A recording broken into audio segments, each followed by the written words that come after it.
Hello Pirates, welcome to Unit 4 of the new Base Clinic series, Post-PvP Refactor. This one is about penetrative turrets. Before we get started, if you're still confused about the basics of base design and defense, watch Unit 1, it's the most important one as a prerequisite. Then you can skip to any unit you like after you watch that one. I'm trying to keep each unit short, 10-13 minutes each. So you can just watch the piece you need at the moment without spending too much time. Anything I present here is as accurate as I could get right now. But remember, Kixeye changes the game very often and we can't all keep up. So whenever you learn something new that's just being released, take it into account on top of what you learn here. The series is intended to share knowledge. Hopefully once you get that knowledge and you learn the basics, the mechanics, you can understand new components and just put them in your gameplay without needing to watch a new video or something like that. We have 3 tier 7 penetrative turrets, as with all of them short, medium, long range, and they work better in groups of 4 because then they maximize the bonus they get from each other. Each turret adds 6% to the others, up to a maximum of 4. So just as with the other turrets I've presented so far, if you're going to build them, build 4 of them, at least. More you don't get more bonus, but less than 4 and you're not getting the maximum damage. All the numbers I'm going to run here assume you have at least 4 turrets, so you're getting maximum bonus. The Vulture is an interesting turret, very short range. There are specials to make this range a bit longer. It has very big damage number divided by 4. And it's the kind of turret you want close to your outpost, so if the attacker got there already damaged, there's a good chance you can do a critical hit, so 25% chance of critical hit on enemies below 40% health. Okay, so that means this damage here doubles.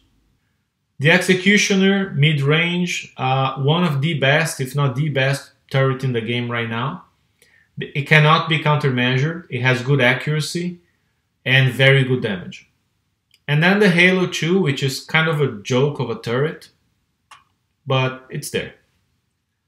Main penetrative special. So for the first slot, you want to pick one of these 3.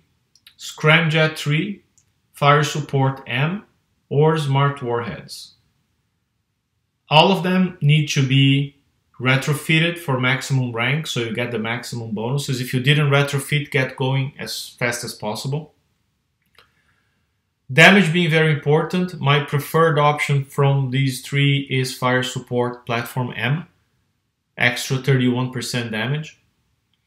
And it gives extra range as well. But if your focus is primarily range, the best option is Scramjet, but then there's no extra damage. So you might fall flat below enemy's deflection and the extra range will do you no good. Then once you pick one of these 3, for the other 2 slots, you can combine 2 of these 3. It doesn't matter, any 2. So thermal barrier casing, 50% extra damage, very important, in my opinion, is a must-have. And you gain a little bit reload and projectile speed as well. And then it's up to you. Either you get even more damage using Frontline Platform MC, or you get 35% extra reload and 50% extra accuracy with SSK Piece. My preferred combo is Fire Support M, Frontline MC, Thermal Casing 4. Damage, damage, damage. Okay, but in some circumstances you might want to do something different. Again, you can also use anti-stun specials if you think that's relevant.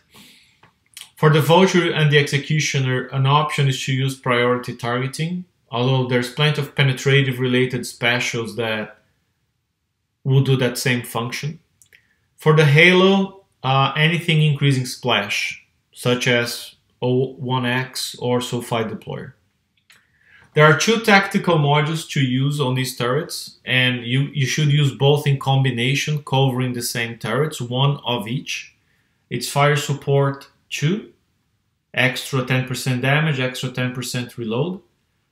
And the new modified warhead stockpile. This one, extra 15% damage and extra 20% projectile speed if you put it on the outpost or on a warehouse. No point in having more than one, but having one of each, that's the right combination you want to have covering your turrets. Here are two setups on the Vulture. The first one here, I opted for SSK Piece, so there's maximum reload, extra projectile speed, some extra range, and some extra accuracy. And I'm using AT on both of them. I'm using the AT transformer for more damage. The one on the right, maximum range and extra projectile speed.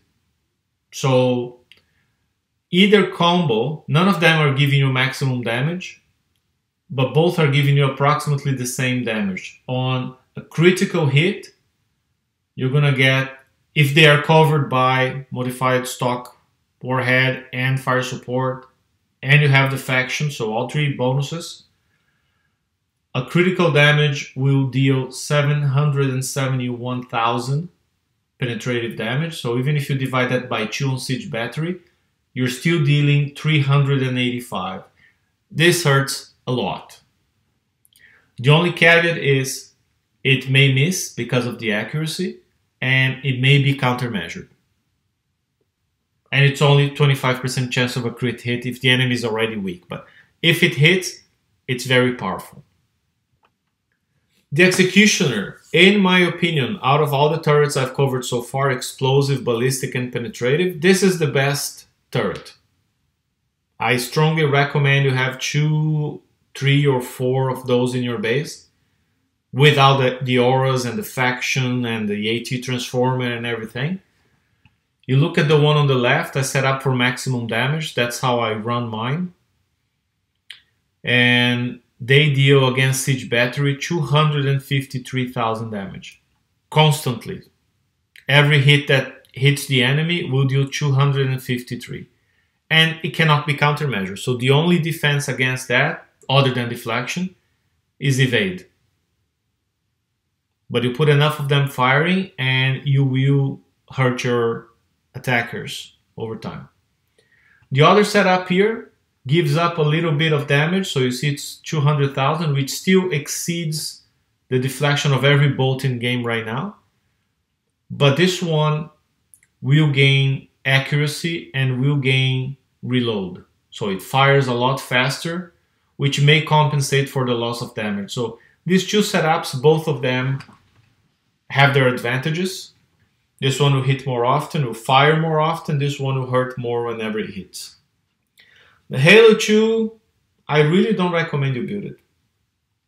The projectile disappears up in the sky, goes around the moon, and then by the time it comes back, the battle's already over. So maybe the damage is even decent. It's not, but let's suppose it was. But it fires today, it hits tomorrow, so really there's no point. My recommended mix, put a Vulture close to the OP. If one ship makes through and is heavily damaged, I mean, you really want that 385 hitting in one single punch. Remember, it fires 4 projectiles and reloads pretty fast.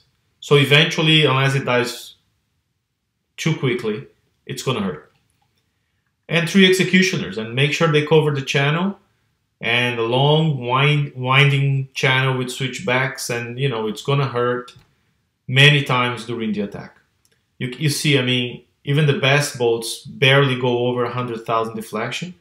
So you're dealing 150 damage every time you hit them. And that's the best bolts set up against Penetrative. The other guys don't even stand a chance. This was it for Penetrative turrets. That completes the first 3 turret types in the tier 7. Next unit will be about countermeasure ships, and then I go back to talking about turrets. See you next time, pirates. Remember to subscribe to my channel, turn notifications on, so you'll see when the next unit comes out. Take care.